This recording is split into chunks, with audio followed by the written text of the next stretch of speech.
Political একটা সত্তা, একটা এরকম মানে পলিটিক্যাল গভর্নমেন্ট না এরকম একজনকে যে এরকম সাপোর্ট দিচ্ছে এবং দিয়েই যাচ্ছে সর্বোচ্চ পর্যায়ে থেকে সব জায়গার মতো, এটা খুবই দারুণ। কিন্তু আমরা দেখতে পাচ্ছি যে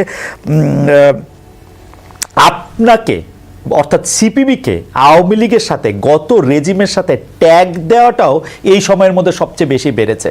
সর্বশেষে আমরা দেখেছি যে আপনার পথসভায় আপনার মাইক্রোফোন কেড়ে নেওয়া হয়েছে, আপনার কথা শুনলেই ধরে নেওয়া হচ্ছে যে আপনি আসলে আওয়ামী লীগের হয়ে কথা বলছেন বা গত রেজিমের হয়ে কথা বলছেন।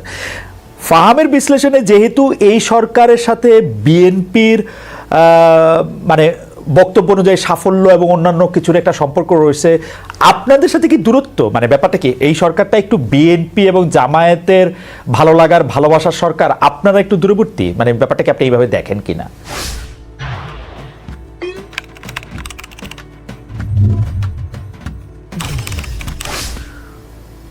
ধন্যবাদ আপনাকে খালিদ, আপনাকে ধন্যবাদ জানাই। বিশেষ করে ঠিকানায় এই প্রথম আসা হলো, এর আগে আপনি বলেছিলেন সময় হয়তো পাওয়া যায়নি, আর ফাহামকে এর আগে শুনেছি, আজকে তার সাথে কথা বলতে পারছি, এর জন্য ধন্যবাদ জানাচ্ছি। দেখুন, আপনি যে প্রশ্নটা করলেন, আমি সেটা আসার আগে একটু আগে যে কথা শুনছিলাম সেটা দিয়ে একটু আমি কিছু তথ্য একটু যুক্ত করি। আমাদের পার্টির উদ্যোগে সারা দেশে 1 তারিখ থেকে 15 তারিখ পর্যন্ত, অর্থাৎ আগামীকাল পর্যন্ত একটা বিশেষ অভিযান চলছে। আমরা তাকে নাম দিয়েছি শোষণ বৈষম্য বিরোধী গণতন্ত্র জাগরণ যাত্রা। আমাদের সভা সমাবেশ বিভিন্ন জায়গায় চলছে। আমিও ব্যক্তিগতভাবে আজই ঢাকায় ফিরলাম 2 দিন উত্তরবঙ্গে থেকে, এবং অনেকগুলো জনসংযোগ পথসভা জনসভা করলাম। আমি এই কথাগুলো বলছি একটা দিকে, একটু আগে আপনি প্রশ্নটা তুলেছেন, এটা ঠিকই যে এই সরকারকে যেভাবে সমর্থন দেয়া হয়েছে এবং এখনো আমরা দিয়ে যাচ্ছি, অতীতে কিন্তু কোনো ঘটে নাই।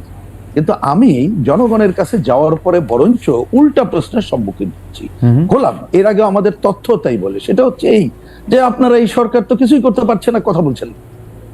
আমি তো দেখি জনগণ আমাদেরকে উল্টা অভিযুক্ত করছে। অভিযুক্ত কি করছে? প্রধানত দ্রব্যমূল্যটা অভিযুক্ত করছে যে এখানে কোনো কি বলে যে জনজীবনের শৃঙ্খলা কোনোটা হচ্ছে না। অভিযুক্ত হচ্ছে যে এইখানে দখলদারিত্বের পাল্টা দখলদারিত্ব সে দেখছে। অভিযোগ করছে যে এখানে কেউ অহেতুক এসে একটা গ্রুপ কিছু না কিছু ঘটনা করছে, যেটা আমি আপনাকে জাস্ট ওই যে যেহেতু বললেন তেঁতুলিয়ায় আমি কথা বলছিলাম, ছোট্ট একটা সভা, এখান থেকে ফিরে আসবো, আরো আমার গতকালই আরো 3-4টা বড় বড় সভা। সেইখানে প্রথমে ছেলেপেলেরা এলো, আমার কথার মধ্যে তারা বার থেকে বলছে যে এরা তো হচ্ছে আওয়ামী লীগের দোসরেই। তা আমাদের ছেলেরা যে বলার চেষ্টা করতো, ভুল করে না, আপনারা 14 দলে আছেন, কথা একটাই, 14 দলে আছেন। এবং এদেরকে আমিও যখন বলতে চাইলাম ওরা 14 দলও বোঝে না, কিছু বোঝে না, এই। তা সুতরাং আমি এটা বলছি যে এটা শুধু আমার না, তাহলে অন্যদের কি ভয়ের রাজত্ব তারা কায়েম করছে, এটাই আমি আসছি। তার মানে আমি প্রথমে এই পার্ট এটুকু বলেই শেষ করলাম যে আসলে জনগণের যে প্রত্যাশা, সেই প্রত্যাশা মানুষ পুরনোর থেকে তো তাকে দেখতে হবে যে তিনি কাজটা শুরু করছেন, সেটা কিন্তু দেখছে জনগণ, এখনো দেখতে পাইছে। এটা বলে আমি এটা থামলাম। এবার দ্বিতীয় আসছি, আমি আপনার ওই প্রশ্নে যাওয়ার আগে ছোট্ট আর একটু বলি। উনি ঠিকই বলেছেন যে নিশ্চয়ই আমরা তো কতগুলো জিনিস দেখেন, এই ঘটনার পরে প্রথম চাওয়াটা কি, যারা যে হাজার হাজার মানুষ শহীদের মৃত্যুবরণ করলো, আমার ছাত্র ইউনিয়নের বন্ধু তরুণ রিজভী, সে তো শহীদের জীবন দিয়েছে। আমার মানিকগঞ্জের ছাত্র নেতা জীবন দিয়েছে। আমাদের পত্রিকা আপনি জানেন একতা এক সময় কাজ করতো, কম্পোজিটর ছিল আতিক, সে জীবন দিয়েছে সরাসরি আমার দলেরও।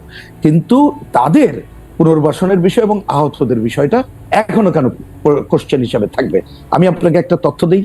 এই যে গত মাসের 5 তারিখে আমরা যখন প্রধান উপদেষ্টার আমন্ত্রণে গেলাম বাম জোটের পক্ষ থেকে, আমরা লিখিত যে পয়েন্টগুলো দিয়েছিলাম তার মধ্যে আহতদের বিষয় ছিল।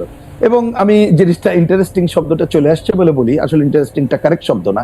আমাদের দেখলাম প্রধান উপদেষ্টা, আমাদের অনেক আলোচনা যখন পাঠ করা হলো, উনি আহতদের বিষয়ে কি করছেন না করছেন এইটার একটা বর্ণনা দিলেন এবং তিনি নিজে বললেন, আমি আজকে দায়িত্ব নিয়ে আপনাকে বলছি, তিনি বললেন যে আমরা যত কাজ করছি এগুলো প্রচার প্রপাগান্ডা হয় না, আমাদের মেকানিজমের দুর্বলতা। আমরা একটু হেসে দিয়ে বললাম বলেন কি, আপনার একটা সরকার তার মেকানিজম, এখানে কিন্তু আপনার তখন সহকারী একজন উপদেষ্টা এবং প্রেস সেক্রেটারি সবাই ছিল, যে এটা কেমন বললেন আপনি যে আপনাদের এই দুর্বলতা হবে কেন? তাহলে দুর্বলতা কাটিয়ে উঠলে তো আর কোনো সমস্যা। এটা 5 তারিখের কথা বললাম। এই জায়গাগুলো আপনি বলছেন যে ডক্টর ইউনূস বলছেন যে আহতদের ব্যাপারে যা যা কিছু করা দরকার বেশিরভাগ ক্ষেত্রে এই উদ্যোগ নেওয়া হচ্ছে এবং এই উদ্যোগগুলি যথেষ্ট পরিমাণে আসছে না। মানে প্রচারে আসছেন। গণমাধ্যমে উনি বলেছেন 5 তারিখে একেবারে 5 তারিখ, গত মাসের 5 তারিখের কথা বললাম। এবার আসি আপনি যেটা বললেন, এইটা আমার দুইটা ধারণা, আমি একেবারে সিনসিয়ার জায়গা থেকে কথাটা বলি। একটা হচ্ছে আপনি দেখবেন যত কথাই বলি না কেন, বাংলাদেশে একটা প্রবলেম কি হয়েছে জানেন খালেদ, নিশ্চয়ই আপনি ছিলেন, আমি জানি না, যে এটা আমি একটা সরলীকরণ কথা বলছি। আমরা অতীত দিনে যেদিন টেলিভিশনে যে আমি একটু হয়তোবা আপনাদের প্রশ্ন উত্তরে তো কথা বলতে হয়, যেদিন হয়তো গণতন্ত্রের শব্দটা বেশি বলতাম তখন বিএনপির লোকজন খুব খুশি হয়ে যেত। আবার যেদিন আমি একটু মুক্তিযুদ্ধ বা অসাম্প্রদায়িকর কথা বলতাম আওয়ামী লীগ খুশি হয়ে যেত। কিন্তু সাদা এবং কালোর বাইরে যে বিকল্প একটা শক্তি সমাবেশ আছে, মানুষ এখনো দেখতে অভ্যস্ত না। এই ঘটনা বলি এটা খুব ইন্টারেস্টিং না যে দুই তিনটা শব্দের মালিক, দুই তিনটা দল হয়ে গেছে বলে আমরা এরকম মনে করতেছি, মানে মুক্তিযুদ্ধের মালিক আওয়ামী লীগ, গণতন্ত্রের মালিক বিএনপি, বা মানে এটা খুবই ইন্টারেস্টিং। আমরা নিশ্চয়ই এগুলি ভবিষ্যতের বিশ্লেষণে সেটা নিশ্চয়ই আরো উঠে আসবে।